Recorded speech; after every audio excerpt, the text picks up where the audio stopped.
Hi, this is Russell, DandyVoice, and I'm going to read you a story from James Joyce. This story is called After the Race.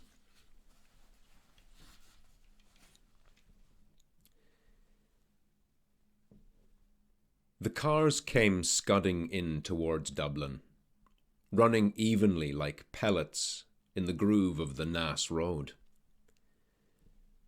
At the crest of the hill, at Inchicore, sightseers had gathered in clumps to watch the cars careering homeward, and through this channel of poverty and inaction, the continent sped its wealth and industry.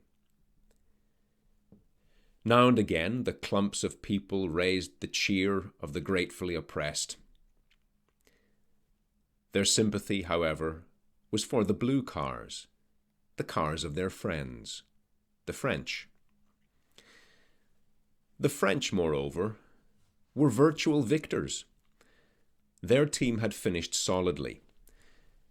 They had been placed second and third, and the driver of the winning German car was reported a Belgian.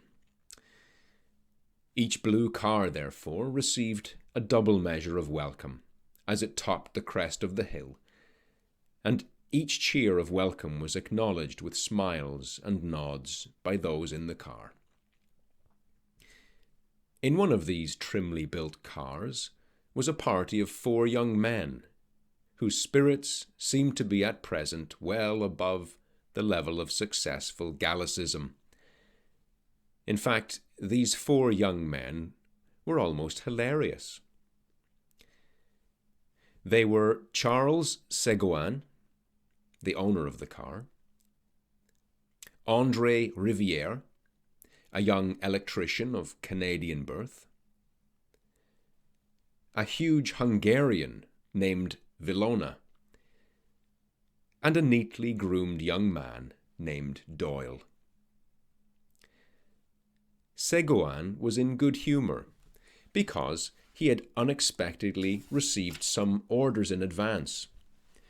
He was about to start a motor establishment in Paris. And Rivière was in good humour because he was to be appointed manager of the establishment. These 2 young men, who were cousins, were also in good humour because of the success of the French cars. Vilona was in good humour because he had had a very satisfactory luncheon. And besides, he was an optimist by nature. The 4th member of the party, however, was too excited to be genuinely happy. He was about 26 years of age, with a soft, light brown moustache and rather innocent-looking grey eyes. His father, who had begun life as an advanced nationalist, had modified his views early. He had made his money as a butcher in Kingstown, and by opening shops in Dublin and in the suburbs, he had made his money many times over. He had also been fortunate enough to secure some of the police contracts, and in the end he had become rich enough to be alluded to in the Dublin newspapers as a merchant prince. He had sent his son to England to be educated in a big Catholic college, and had afterwards sent him to Dublin University to study law. Jimmy did not study very earnestly, and took to bad courses for a while. He had money and he was popular, and he divided his time curiously between musical and motoring circles. Then he had been sent for a term to Cambridge to see a little life. His father, remonstrative, but covertly proud of the excess, had paid his bills and brought him home. It was at Cambridge that he had met Seguin. They were not much more than acquaintances as yet, but Jimmy found great pleasure in the society of one who had seen so much of the world and was reputed to own some of the biggest hotels in France. Such a person, as his father agreed, was well worth knowing, even if he had not been the charming companion he was. Vilhona was entertaining also, a brilliant pianist, but unfortunately very poor. The car ran on merrily with its cargo of hilarious youth. The two cousins sat on the front seat. Jimmy and his Hungarian friend sat behind. Decidedly, Vilhona was in excellent spirits. He kept up a deep bass hum of melody for miles of the road. The Frenchmen flung their laughter and light words over their shoulders, and often Jimmy had to strain forward to catch the quick phrase. This was not altogether pleasant, as he had nearly always to make a deft guess at the meaning and shout back a suitable answer in the face of a high wind. Besides, Vilhona's humming would confuse anybody. The noise of the car, too. Rapid motion through space elates one. So does notoriety. So does the possession of money. These were three good reasons for Jimmy's excitement. He had been seen by many of his friends that day in the company of these continentals. At the control, Ségolène had presented him to one of the French competitors, and in answer to his confused murmur of compliment, the swarthy face of the driver had disclosed a line of shining white teeth. It was pleasant after that honour to return to the profane world of spectators amid nudges and significant looks. Then, as to money, he really had a great sum under his control. Ségolène, perhaps, would not think it a great sum, but Jimmy, who, in spite of temporary errors, was at heart the inheritor of solid instincts, knew well with what difficulty it had been got together. This knowledge had previously kept his bills within the limits of reasonable recklessness, and if he had been so conscious of the labour latent in money, when there had been question merely of some freak of the higher intelligence, how much more so now when he was about to stake the greater part of his substance? It was a serious thing for him. Of course, the investment was a good one, and Ségolène had managed to give the impression that it was by a favour of friendship the mite of Irish money was to be included in the capital of the concern. Jimmy had a respect for his father's shrewdness in business matters, and in this case it had been his father who had first suggested the investment. Money to be made in the motor business. Pots of money. Moreover, Ségolène had the unmistakable air of wealth. Jimmy set out to translate into day's work that lordly car in which he sat. How smoothly it ran. In what style they had come careering across the country roads. The journey laid a magical finger on the genuine pulse of life, and gallantly the machinery of human nerves strove to answer the bounding courses of the swift blue animal. They drove down Dame Street. The street was busy with unusual traffic, loud with the horns of motorists and the gongs of impatient tram drivers. Near the bank, Ségolène drew up, and Jimmy and his friend alighted. A little knot of people gathered on the footpath to pay homage to the snorting motor. The party was to dine together that evening in Ségolène's hotel, and meanwhile Jimmy and his friend, who was staying with him, were to go home to dress. The car steered out slowly for Grafton Street, while the two young men pushed their way through the knot of gazers. They walked northward with a curious feeling of disappointment in the exercise, while the city hung its pale globes of light above them in a haze of summer evening. In Jimmy's house, this dinner had been pronounced an occasion. A certain pride mingled with his parents' trepidation, a certain eagerness also to play fast and loose, for the names of great foreign cities have at least this virtue.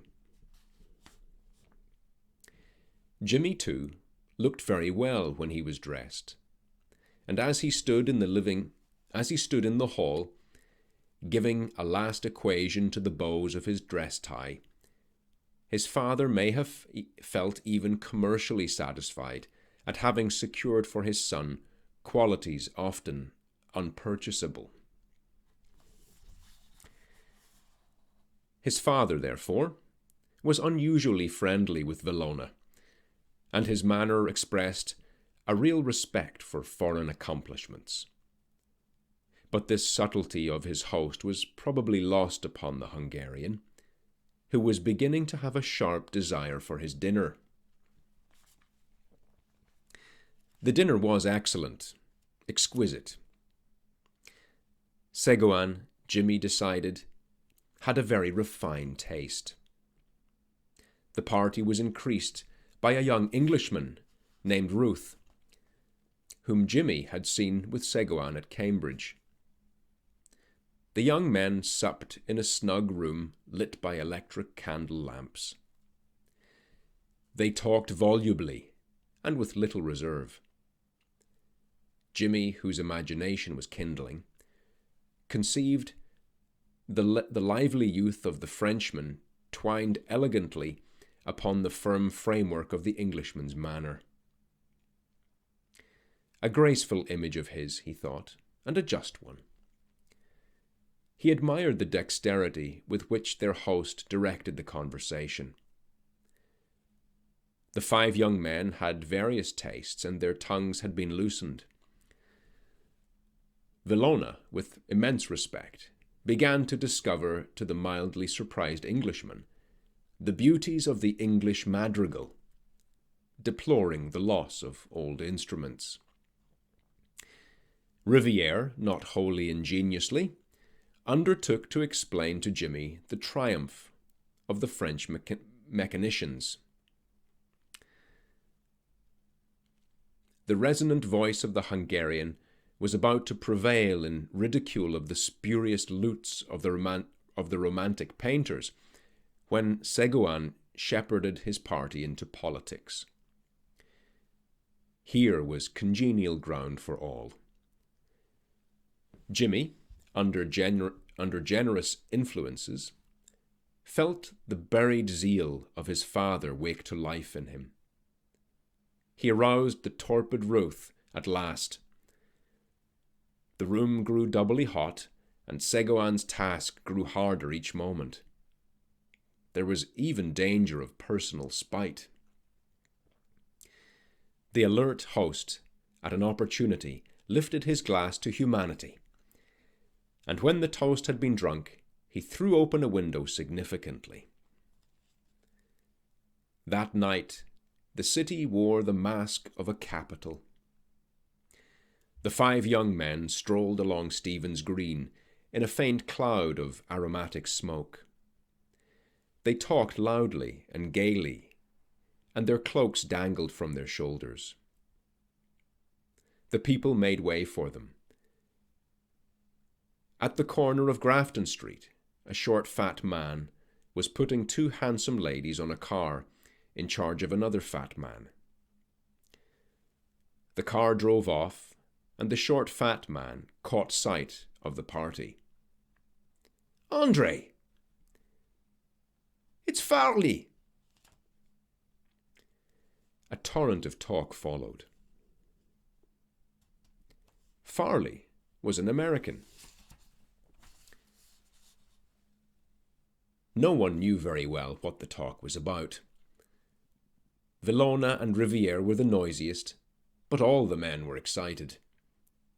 They got up on a car, squeezing themselves together amid much laughter. They drove by the crowd, blended now into soft colours, to a music of merry bells. They took the train at Westland Row, and in a few seconds, as it seemed to Jimmy, they were walking out of Kingstown Station. The ticket collector saluted Jimmy. He was an old man. "Fine night, sir." It was a serene summer night. The harbour lay like a darkened mirror at their feet. They proceeded towards it with linked arms, singing Cadet Roussel in chorus, stamping their feet at every "Ho, ho, ho, hey, vraiment." They got into a rowboat at the slip and made out for the American's yacht. There was to be supper, music, cards. Valona said with conviction, "It is delightful." There was a yacht piano in the cabin. Valona played a waltz for Farley and Riviere, Farley acting as cavalier and Riviere as lady. Then an impromptu square dance, the men devising original figures. What merriment! Jimmy took his part with a will. This was seeing life, at least. Then Farley got out of breath and cried, "Stop!" A man brought in a light supper, and the young men sat down to it for form's sake. They drank, however. It was bohemian. They drank Ireland, England, France, Hungary, the United States of America. Jimmy made a speech, a long speech, Valona saying, "Hear, hear," every time there was a pause. There was a great clapping of hands when he sat down.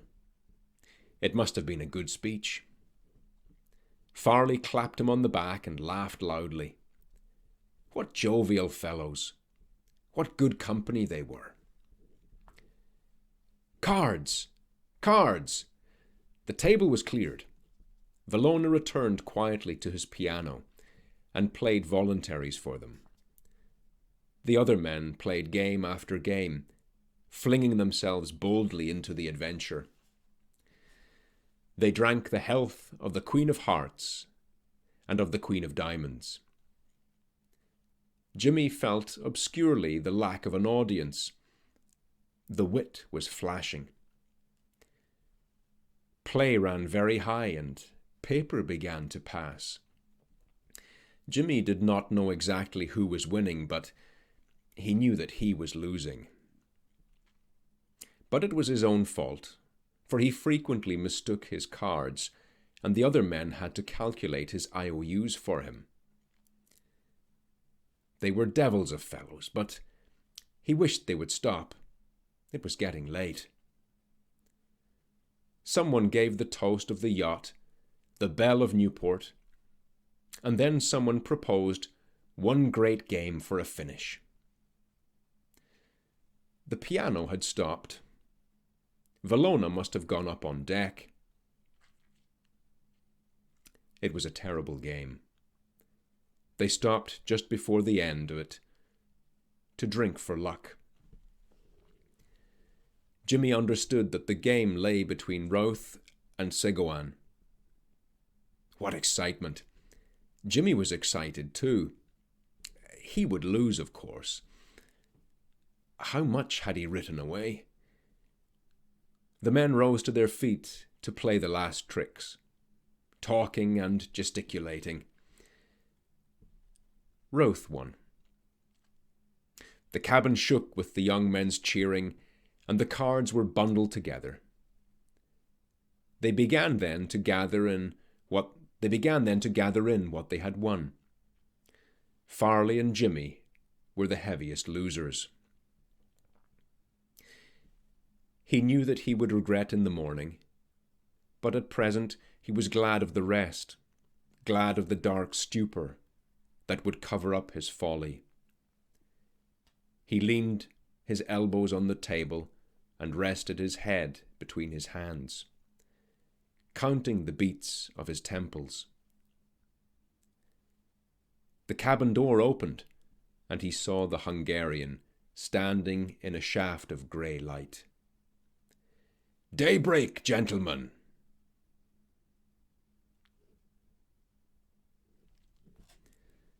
Thank you for listening.